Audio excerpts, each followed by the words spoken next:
And on today's Motor and Road Show, Spencer J. Payne gives us the ins and outs and the buyer's guide to the Suzuki Alto SZ3, whatever that is. Over to you. Well, for $5,995, you get a car with a barely a year old, but there are some serious drawbacks. First of which is the size of the boot, which, as you can see, doesn't hold a lot. Yes, I can see, and it appears to have a parcel shelf which quite have possibly to manually lift. Yes, and it also looks as if it could be made from recycled toilet tubes. Yes, very good. And there's ample space in there for a cat, if you could swing it. And a loaf of bread. Nice. No string for the parcel shelf, which is superb. Oh.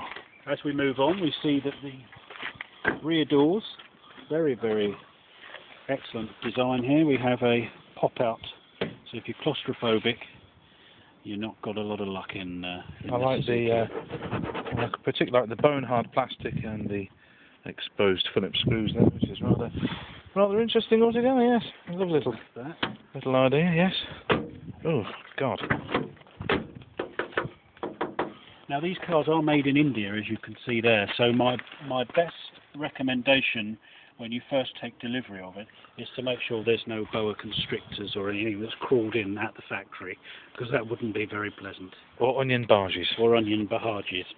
I'll have a quick look under the bonnet, and as you can see, just a quick added addition here, just the one electric window, so if you need to go down on the other side, you have to lean over.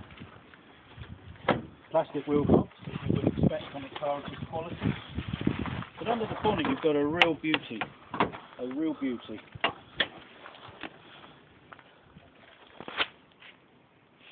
There's a bonnet prop there which doesn't go anywhere. It's got a rather high quality little fitting there which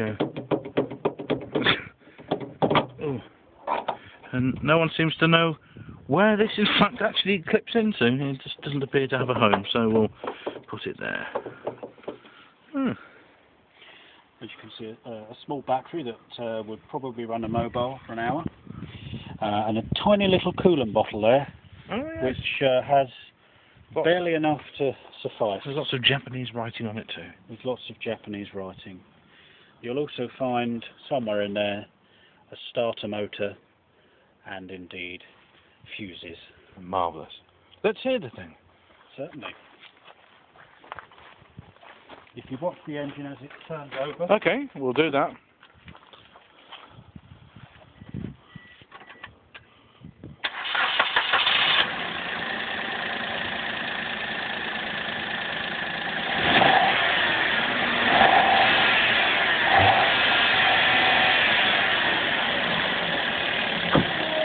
She's a real beauty. Sorry? She's a real beauty. Oh yeah. Look at that. Beautiful smooth engine. There is only one positive thing about this car, and that is the cost of the road tax. It doesn't really show up here, but it is free.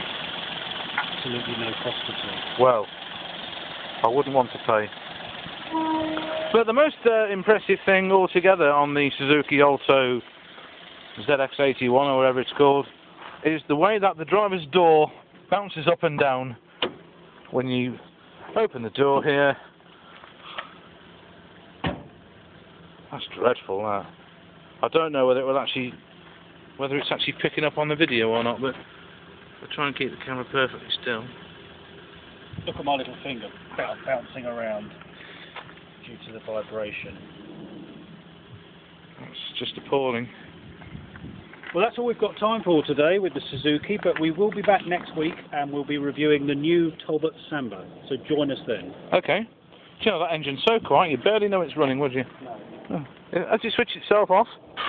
Oh no, it's still going. Tune in next week. Goodbye.